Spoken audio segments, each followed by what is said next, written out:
So today I thought we could play a bit more Overwatch as HANZO in this video, and I'm also going to show you a bit of Zenyatta gameplay later on because, well, their stories are interlinked, and I thought it'd be quite interesting to start off by telling you a little bit about the backstory of these characters.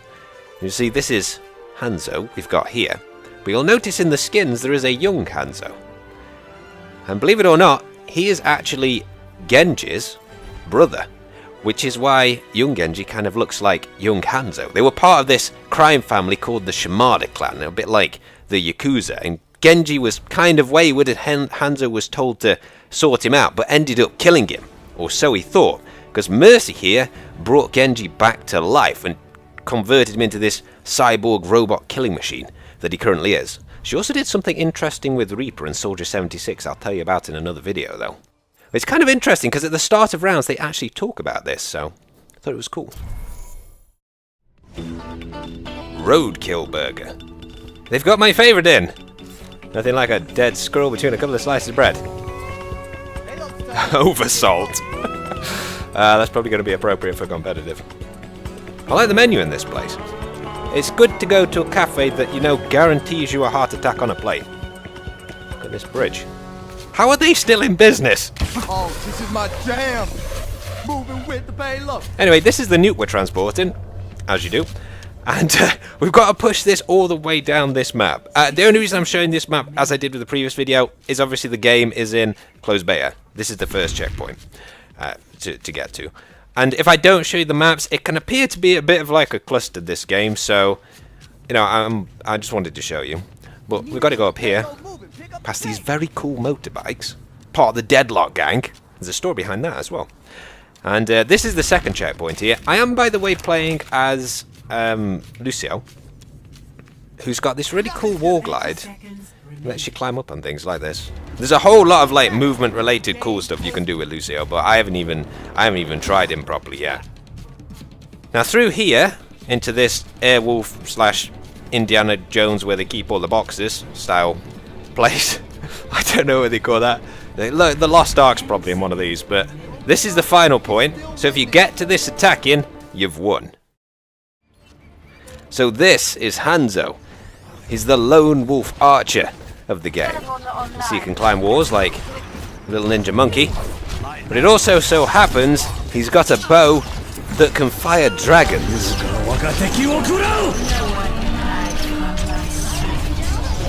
You have been judged. He's definitely got the coolest ultimate in the game. I love that ninja stuff he shouts as well when he fires it. Apparently it means let the dragons consume my foes. But if you're Japanese, you'll have to tell me, because for all I know, it could be shouting about what type of cookie he likes. What kind of cookies do ninjas like?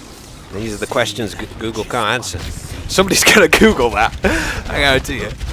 But we nearly got overrun here. Fortunately, Symmetra had some turrets in this little mine shaft, so it kind of distracted them a little bit. One of them escaped. You can see my crosshair changes here. This is because I've switched to the scatter arrow. Well, Mercy undid all my good work there by bringing them back to life. That's her ultimate ability. She can revive people from the dead. I was trying to get away from Genji's ultimate there, but fortunately somebody shot him in the face. I switched to the recon arrow here, the circle crosshair. It's really useful. You can actually stick it to enemy players and then it like tracks them as they wander around. I love this scatter arrow though. It does, I think there's 8 arrows when it splits and they do like 75 damage each, so you can kill pretty much all the tanks in the game with it. Time to run away. That's a Reaper there. That was a good play by him. He dodged the dragons with his Wraith form that makes him invisible. And then he teleported behind me. He was pretty unlucky there, to be honest. He didn't do more damage because that was a good play. Well, I never mentioned the standard arrows. They do 29 to 125 damage. So if you get a headshot, they're really, really good because headshots do 2 times damage in the game. They aren't very good at range though, or I'm not very good at range, one or the other, because I don't think I hit this Widowmaker the entire game. It was D.Va stomping up. I ran up the wall there because that jet sound is Diva's flying boop. And she popped out her mech suit there and took an arrow to the face. You know what they say about that? Arrow a day helps you work, rest and play. Mars' new advert. Although to be fair on Mars, that would probably work in some areas because the #1 cause of fatalities in Scotland is deep fried Mars bars. So an arrow would probably be better for you. Unless you trace it. But she's on that Jessica Albert diet, like, you can't eat arrows or Mars bars on that. It's just leaves. Leaves every day. The flying boob! That was it! You witnessed it! It's not just a myth. Oh god, the music's telling me we're at the second stage of Inception. Which means we may win this! I don't know. What other people don't know actually, and this is the reason they lose this round, is if the round counts down, it goes into overtime. And if you stand at the truck, you can just push it for as long as possible in overtime. But their Widowmaker here just stood on top of the containers, so...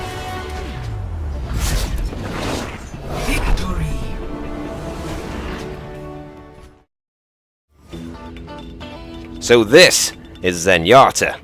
And your thought is exactly the same as mine. He obviously hasn't got enough hands for his balls. Problems people have.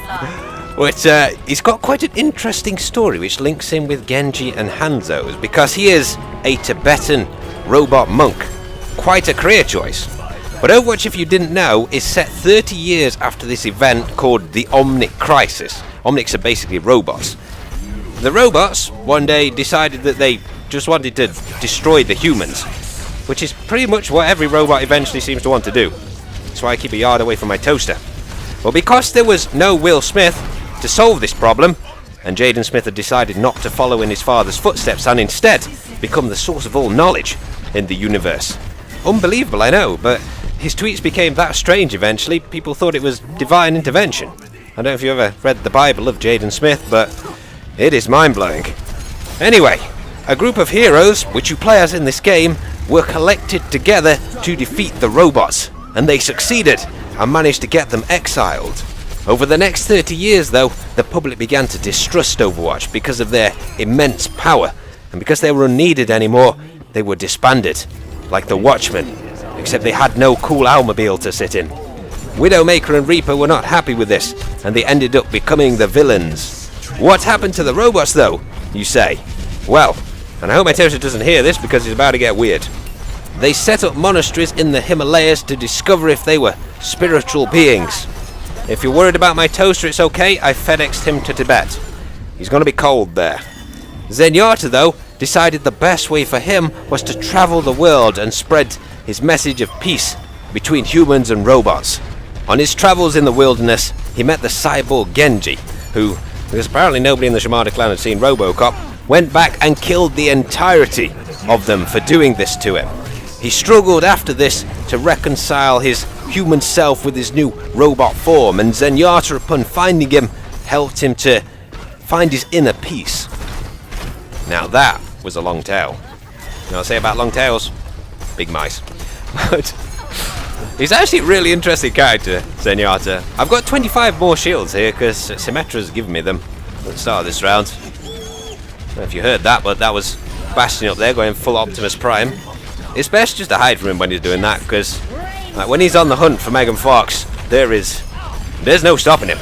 Like, and these cannonballs can literally kill you in one hit. But Zenyatta's got two abilities. One of them is the Blue Orb of Discord. I put on Gandalf here. It basically increases your damage by 50%. You can charge your steel balls as well, like this, but sometimes I find like my balls get in the way, you know, like because they're right there on the screen. But you know, and if there's like a little crack like that, you can fire them through because they've got such a slow travel time. Like push as many into that crack as possible. Because I give up, honestly. I got my Discard Orb on fire, but I had to pop my ultimate there. I thought I was going to get hit by Farah's rockets. That basically makes you invulnerable, and it lets you heal all your teammates really quickly around you. I got a little bit unlucky on this guy as well. I chased him down, but because my aim was terrible, I hit him just as he ran through the health pack. And then flipping Gandalf killed me. I should have known. Gandalf never dies. Okay, Gandalf's on a rampage. I mean, to be fair, he did punch a dragon to death, so... And we got no dragons left. I didn't tell you about Zenuata's other ability, actually. The Orb of Harmony. It's the yellow one you'll see me throw onto teammates occasionally.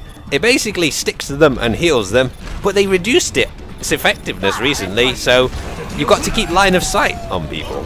And it kind of makes him the worst healer in the game at the moment, with probably Lucio being the best. This was a cracking gravity orb by Azara. Like, it sucks everybody together and you can just lay into it. That probably wins the game, actually. Except for this sneaky Reaper sneaking around the back. Oh, they have as well added a competitive mode in now since the last video, so I'm probably not going to play any of that because, like, it's not my sort of thing, like, but it's there if you want it. Look at her face. Well, actually, we can see how Gandalf did.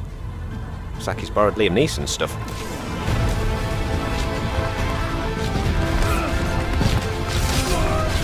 I don't know if you've ever seen a flock of puppies run into a lawnmower, but I feel like I'm watching that. Right. Well, what we can conclude is that you should probably be watching Gandalf. But thanks for watching, guys. Hope you enjoyed the video, and I shall see you in the next chapter.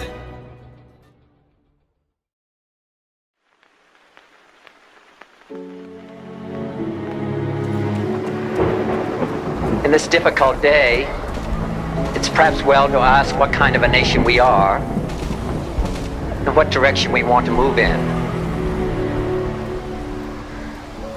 You can be filled with hatred toward one another, or we can make an effort to understand and to comprehend and replace that violence, that stain of bloodshed that is spread across our land. I would only say that I can also feel in my own heart the same kind of feeling. I had a member of my family killed. My favorite poet was Aeschylus. He once wrote, "Even in our sleep, pain which cannot forget falls drop by drop upon the heart, until in our own despair, against our will, comes wisdom through the awful grace of God. To tame the savageness of man and make gentle the life of this world, let us dedicate ourselves to that."